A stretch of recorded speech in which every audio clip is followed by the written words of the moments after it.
آپ کو پتا ہے کہ اگر اس جملے کی میں نے آج تفسیر کر دی، ابھی لوگوں کے اندر وہ ذوق پیدا نہیں ہوا، لوگوں کو مجھ پہ اعتماد نہیں بنا کہ میں بات ٹھیک کرتا ہوں، تو آج میں نے یہ بات نہیں کرتی، اس کا تذکرہ جب اگلی دفعہ قرآن کریم میں آئے گا اس وقت میں اس کا ذکر کروں گا۔ تو یہ آپ کی حکمت عملی ہے، کون سا مسئلہ کس وقت کتنی تفصیل کے ساتھ بیان کرنا ہے، ایک بات۔ دوسری بات یہ ہے کہ جب آپ قرآن کا پیغام دے رہے ہیں تو اس میں کوشش یہ کیجئے کہ اس میں نقد و جرح کے حوالے سے کسی دوسرے طبقے کا نام آپ نہ لیں۔ جب آپ نام لیتے ہیں تو وہاں سے اختلاف ہوتا ہے، ٹھیک ہے؟ کسی کو چڑھا کر بات نہ کریں کہ سننے والے یہ محسوس کریں کہ یہ مولوی صاحب جو ہے نا یہ بنیادی طور پر مجھے اشارہ کر رہے تھے، وہ آپ جس کی طرف اشارہ کر رہے ہیں کل آپ کا درس میں نہیں آئے گا۔ تو یہ آپ کی حکمت عملی ہے کہ آپ نے کس طرح درس دینا ہے۔ قرآن پر سب کا اتفاق ہے، قرآن کریم کے پیغام کے سامنے ہر شخص جو ہے وہ سر تسلیم خم کرنے کے لیے تیار ہے۔ پرسوں ایک جگہ میری گفتگو ہو رہی تھی تو بات چل پڑی گنبد خطرہ کے حوالے سے اس بات پر کہ حضور صلی اللہ علیہ وسلم کی قبر شریف کے اوپر جو گنبد ہے کیا یہ اس ممانعت کے ضمن میں آتا ہے یا نہیں کہ قبروں پر تعمیر ہو، اس پر میں نے بیان کیا۔ ایک نوجوان ناتھاں تشریف فرما تھے، انہوں نے مجھ سے تھوڑی سی گفتگو کرنا چاہیے، میں نے ان کو ایک ہی جواب دیا، میں نے کہا قبروں کے اوپر تعمیر نہ کرنے والی بات نہ میری ہے نہ آپ کی ہے، یہ اس ہستی کی بات ہے جس کے سامنے مجھے بھی سر تسلیم خم کرنا ہے اور آپ کو بھی سر تسلیم خم کرنا ہے، لہٰذا آپ اس کو میرے فرقے یا اپنے فرقے کی بات سمجھ کے آپ اس کو جو ہے وہ اعتراض یا مسترد کرنے سے پہلے سوچ لیجئے۔ تو قرآن کا جب آپ پیغام کسی کو دیں گے کوئی شخص یہ نہیں کہہ سکتا کہ جی آپ نے جو قرآن کی آیت بیان کی میں اس کو نہیں مانتا ہوں، کافر ہو جائے گا، کون ایسی بات کر سکتا ہے قرآن کریم کے حوالے سے۔ یہ آپ کا حسن بیان ہے، حسن انداز ہے کہ آپ نے کیسے اس پیغام کو لوگوں کے سامنے ڈیلیور کرنا ہے اور کب کرنا ہے۔ درس قرآن کے حوالے سے کن کتب سے مدد لے سکتے ہیں اس کا تذکرہ آ جائے گا۔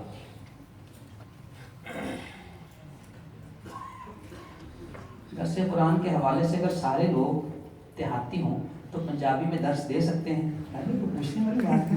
پشتو والے سارے سننے والے تو پشتو میں بھی درس دے سکتے ہیں، انگریزی والے سارا درس سننے والے ہیں تو آپ انگریزی میں بھی درس دے سکتے ہیں۔ کس نے آپ کو کہا ہے کہ درس قرآن کریم صرف اردو میں ہونا چاہیے، پنجابی میں یا ہندکو میں یا بلوچی میں یا سندھی میں نہیں ہو سکتا؟ جو زبان آپ کے سامعین کی آپ اپنے سامعین کی زبان میں گفتگو کریں، کوئی مسئلہ نہیں ہے۔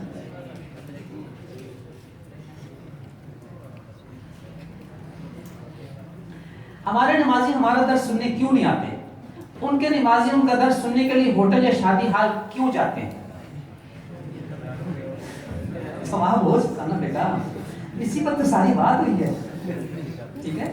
تو آپ کو بیان کر دینا بیٹا اس کی وجہ کیا ہے، اگر آپ کے سامنے آ گیا، ٹھیک ہے؟ آپ کو بار بار اس کو نہ دہرائیں، آپ یہ تو سوال آپ سے کیا کہ اس پہ آپ نے تیاری کرنی سب کچھ کرنا۔ تقریر کرنے سے پہلے کیا چیز کھانی چاہیے اور کیا پینا چاہیے؟ نہیں، ٹھیک سوال ہے، ٹھیک سوال ہے بیٹا۔ بات یہ ہے، یہ فنی سوال ہے، تقریر سے پہلے زیادہ کھانا نہ کھائیں۔ آپ زیادہ کھانا کھائیں گے تو آپ تھک جائیں گے اور تقریر کرنی آپ کے لیے مشکل ہو جائے گی، ٹھیک ہے؟ اچھا، کیا پئیں؟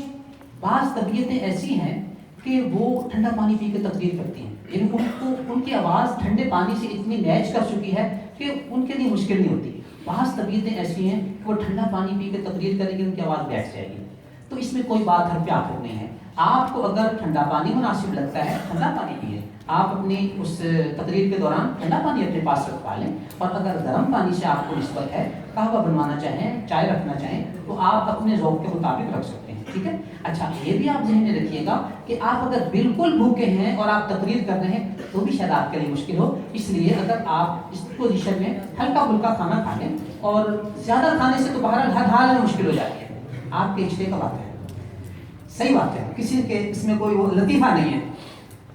تقریر ایک صاحب کے ہاں ہوئی تو انہوں نے مولوی صاحب کو بلا لیا، اب مولوی صاحب کو بلایا، کھانا وقت سے پہلے کھلا دیا، اب مولوی صاحب نے کھانا کھا لیا، کہتے ہیں مولوی صاحب تقریر کرنے چلے، ہمت نہیں ہے۔ مولوی صاحب مرکزی مقرر آپ ہیں، لوگ آپ کی تقریر سننے کے لیے آئے ہیں، کہنے لگے یار کیا کروں، ہمت نہیں ہے، نہیں تیار ہو رہے، کہیں کہ مولوی صاحب ہمت کر کے اسٹیج پہ تو کم از کم آ جائیں، لوگ یہ تو کہیں کہ مولوی صاحب تشریف لائے تھے، انہوں نے جھوٹا اشتہار نہیں چھاپا تھا، کہتے ہیں چلو اس کام کے لیے آ جاتا ہوں، تو صرف اسٹیج پہ جا کے بیٹھ گئے، اتنی تقریر کرنے کی ہمت نہیں تھی۔ تو مقصد یہ ہے کہ کھانا زیادہ نہ کھائیں، آپ کے لیے تقریر کرنا مشکل ہو جائے گا، جیسے کہ ان کے لیے بالکل ہی مشکل ہو گیا۔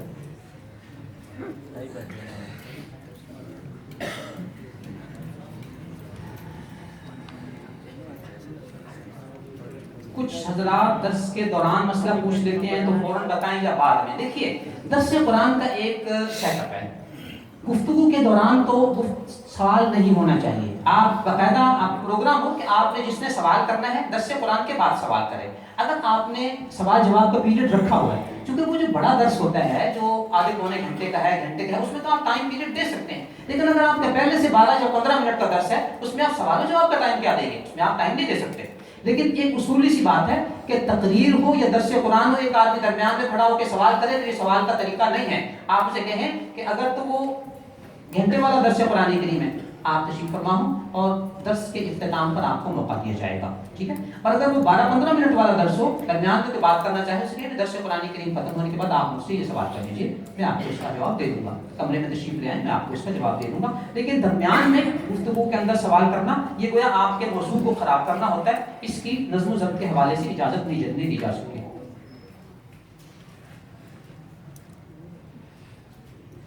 قرآن کریم کا ترجمہ کرنے کے لیے ہر ایک کا ترجمہ ایکسیپٹ کر سکتے ہیں. دیکھیے اس میں کوشش یہ کیجیے ترجمہ صحیح ہو. صحیح لوگوں کا صحیح کیا ہوا ترجمہ جو ہے وہ کوئی بھی ہو. موجودہ دور میں حضرت مولانا عثمانی صاحب مدظلہ کو جو آسان ترجمہ قرآن کریم میں بڑا اچھا ترجمہ ہے. اس کے علاوہ ہر وہ ترجمہ جو صحیح ہے وہ آپ اس سے مدد لے سکتے ہیں, چاہے وہ متقدمین کا ہو یا معاصرین کا ہو. کسی کے ترجمے سے بھی آپ استفادہ کر سکتے ہیں. کیونکہ دیکھیے قرآن کریم کے ترجمے میں عام طور پر خیانت مشکل ہوتی ہے. جتنی باتیں ہوتی ہیں اکثر و بیشتر وہ ہوتی ہیں تفسیر کے اندر جا کر اور حاشیے کے اندر جا کر. چونکہ قرآن کریم کے ترجمے کی غلطی فوراً پکڑی جاتی ہے. ہر آدمی کہے گا یار یہ جو آپ نے ترجمہ کیا ہے کس لفظ کا ترجمہ ہے, وہ فوراً پکڑا جاتا ہے. تو ترجمے میں غلطی کم کی جاتی ہے, اس کے باوجود ہوتی ہے. لہٰذا ترجمہ آپ کے اعتماد والے لوگوں کا اور صحیح لوگوں کا اس سے استفادہ کیجیے. گھر میں درس قرآن دینے کا کیا حکم ہے؟ میں سمجھتا ہوں اس کی تو بالکل اجازت نہیں ہے. یہی جواب ہو سکتا ہے. گزارش کی ہے آپ اپنے درس قرآن کا آغاز اگر کوئی سٹیج نہیں ہے اپنے گھر سے کیجیے میرا بیٹا, اپنے بیٹھک سے آپ درس قرآن کا آغاز کیجیے. ہم کیسے کہہ سکتے ہیں کہ درس قرآن کریم گھر میں دینے کا کیا حکم ہے؟ ضرور دیجیے. اور گھر میں کیسے درس قرآن دے سکتے ہیں؟ بیٹا جیسے درس قرآن کریم مسجد میں دیا جاتا ہے اس کے وہی اصول و ضوابط ہیں اور انہی اصول و ضوابط کے مطابق آپ کو اپنے گھر کے اندر درس دینا ہے. اس کا مطلب یہ نہیں کہ آپ نے گھر کے اندر دے دیں, اس میں کوئی نظم و ضبط نہیں ہے, کوئی نظام نہیں. وہ 10-15 منٹ کے لیے آپ لوگوں کے لیے معلم کے منہج پر فائز ہیں. اس وقت آپ کو نظم و ضبط کے ساتھ اچھے طریقے سے کے ساتھ گفتگو کرنی ہے اور اچھے طریقے سے درس دینا ہے. جمعے کی تقریر کا دورانیہ کم از کم کتنا ہونا چاہیے؟ یہ آپ کے سامعین پر موقوف ہے اور آپ کی تقریر کی جان پر موقوف ہے. کہ کچھ خطیب ایسے ہوتے ہیں کہ جن کی لوگ پونا گھنٹہ تقریر سننے کے لیے ترستے ہیں, اور کچھ لوگ ہوتے ہیں کہ جو تقریر شروع کرتے ہیں تو لوگ گھڑی کی طرف دیکھ رہے ہوتے ہیں کہ کب وقت ختم ہوگا. اور عربی میں آپ کہتے ہیں کیا کہتے ہیں؟ لیکن سکت, خاموش کب ہوگا مولوی صاحب. تو یہ ہے کہ آپ کے جمعے کے سامعین پر موقوف ہے. کہیں آپ کو 20 منٹ, کہیں 25 منٹ, کہیں آدھا گھنٹہ, 35 منٹ, عام طور پر آدھے گھنٹے کے کم و بیش جو ہے وہ ٹائم ہوتا ہے. تو اس میں کوئی چیز حد پہ آخر نہیں ہے کہ اتنا ہی ہونا چاہیے. یہ جتنا آپ جو تقریر کر سکتے ہیں وہ کر لیا کیجیے. بعض آیات میں کسی دوسرے پر اٹیک ہوتا ہے جیسے علم غیب والی آیتیں ہیں. تو بیٹا میں نے جو بات آپ سے کی کہ آپ شروع میں ترجمہ کر کے آگے چلیں, جب آپ کا ماحول بن جائے مختصر سی اس کی تشریح کر لیں. لیکن جو لفظ اٹیک کیا نا, قرآن کسی پر اٹیک نہیں کرتا.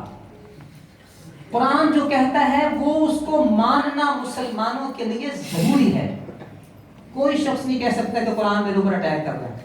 تم کون ہوتے ہو کہ قرآن تمہارے اوپر اٹیک کرتا ہے؟ تمہیں تو قرآن کی بات کو ماننا ہے. تمہاری اپنی حیثیت ہے کیا؟ میری کیا حیثیت ہے کہ میں کہوں قرآن مجھ پہ اٹیک کر رہا ہے؟ قرآن کسی پر اٹیک نہیں کرتا. مجھے اپنا سر قرآن کے سامنے جھکانا ہے, ٹھیک ہے. لیکن آپ کی حکمت عملی ہے کہ آپ نے قرآن کریم کے اس پیغام کو کب اور کیسے بیان کرنا ہے, ٹھیک ہے. کیا اس طرح بیان کرنا ہے کہ وہ بیان سن کے لوگ وہ اٹھ کے چلے جائیں اور دوبارہ آپ کے درس میں نہ آئیں؟ نہ, یہ آپ کی حکمت عملی ہے کہ آپ نے لوگوں کو جمع رکھنا ہے, لوگوں کو آپ نے بھگانا نہیں ہے۔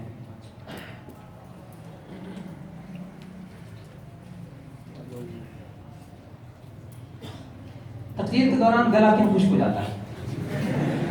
ٹھیک بات ہے، ٹھیک بات ہے، بالکل صحیح ہے بیٹا۔ یہ شروع میں ایسے ہوتا ہے، شروع میں ہوگا کہ گلا خشک ہو جائے گا۔ یہ کچھ علامات ایسی ہوتی ہیں جو آپ کی ابتدا میں تقریر کے دوران ہوتی ہیں، اس میں گلا خشک ہو جاتا ہے، پسینہ آتا ہے، جسم کانپتا ہے، ٹھیک ہے، معلومات بھول جاتی ہیں۔ تو یہ وہ علامات ہیں جو شروع میں ہوتی ہیں، ٹھیک ہے۔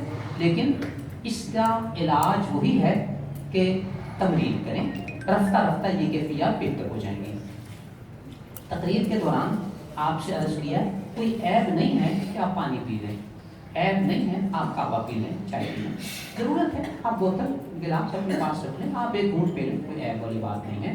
پیاس لگ رہی ہے یا منہ خشک ہو رہا ہے، آپ اس کو استعمال کر سکتے ہیں۔ اگر آپ کے پاس پانی نہیں ہے، منہ خشک ہونا شروع ہو گیا، تو کوشش کیجئے چھوٹے چھوٹے جملے آپ کو استعمال کریں۔ لمبے جملے جب آپ بیان کریں گے تو خشک منہ کے ساتھ لمبے جملے کو ادا کرنا مشکل ہوتا ہے، لہذا مختصر جملے جب آپ استعمال کریں گے تو اس کا مداوع جو ہے آپ کے اس طریقہ کار کے ساتھ ہو جائے گا کہ ایک دو سوال دے کے وقت کو مختصر کرتے ہیں، چونکہ اذان کا وقت ہو رہا ہے۔ تقریباً آپ کی سب باتیں ہو گئی۔